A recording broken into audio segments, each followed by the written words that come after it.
बिस्मिल्लाहिर्रहमानिर्रहीम। हमारे लेसन का टॉपिक है यूकैरियोटिक एंड प्रोकैरियोटिक सेल्स में डिफरेंस।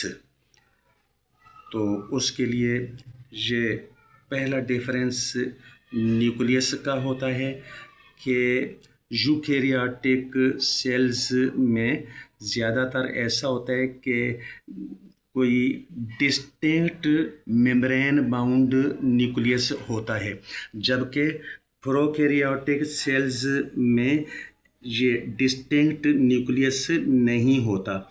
लेक का मतलब है जहाँ कोई चीज़ नहीं होती तो वो लफ्ज़ लेक के साथ शो करते हैं। प्रोकैरियोटिक सेल्स लेक ए डिस्टिंक्ट न्यूक्लियस। और फिर आगे है there DNA lies free in a specific cytoplasmic reason called nucleoid. यानी कि जब इसमें मेम्ब्रेन बाउंड न्यूक्लियस नहीं होता तो फिर साइटोप्लाज्म के अंदर एक रीजन होता है उस रीजन का नाम होता है न्यूक्लियोइड। उसमें डीएनए मौजूद होता है। दूसरा जो डिफरेंस है वो है स्पेशलाइज्ड स्ट्रक्चर्स का। वो ये है कि यूकैरियोटिक सेल्स में स्पेशलाइज्ड मल्टीपल स्पेशलाइज्ड स्ट्रक्चर्स होते हैं, जैसा कि mitochondria, Golgi apparatus, endoplasmic reticulum वगैरह।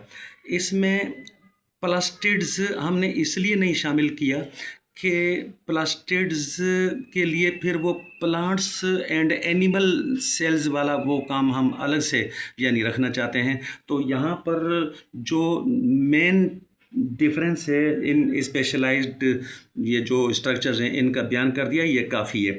जबकि ये प्रोकैरियोटिक सेल्स लेक सच स्ट्रक्चर्स, यानी कि प्रोकैरियोटिक सेल्स में इस तरह के स्ट्रक्चर्स नहीं होते।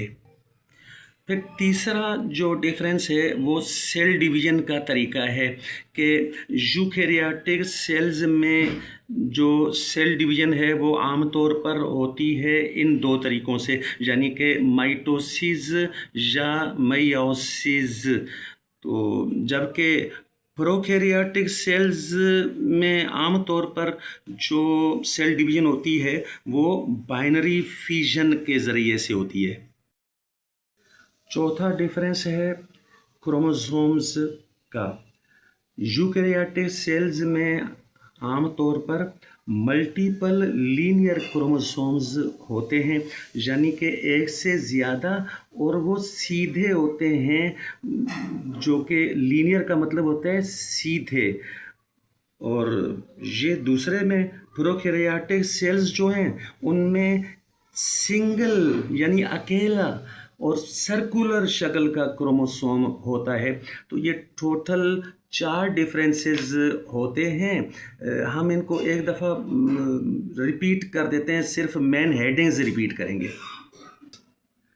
तो ये पहला डिफरेंस न्यूक्लियस का होता है, इसमें देख लें नीचे नोट लिखा हुआ है।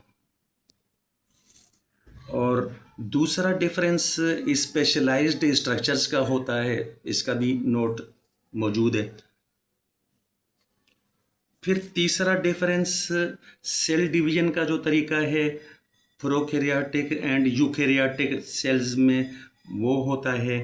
और फिर चौथा जो डिफरेंस है क्रोमोसोम्स का होता है। तो इस तरह से ये 4 टोटल डिफरेंसेस होते हैं यूकैरियोटिक एंड प्रोकैरियोटिक सेल्स में।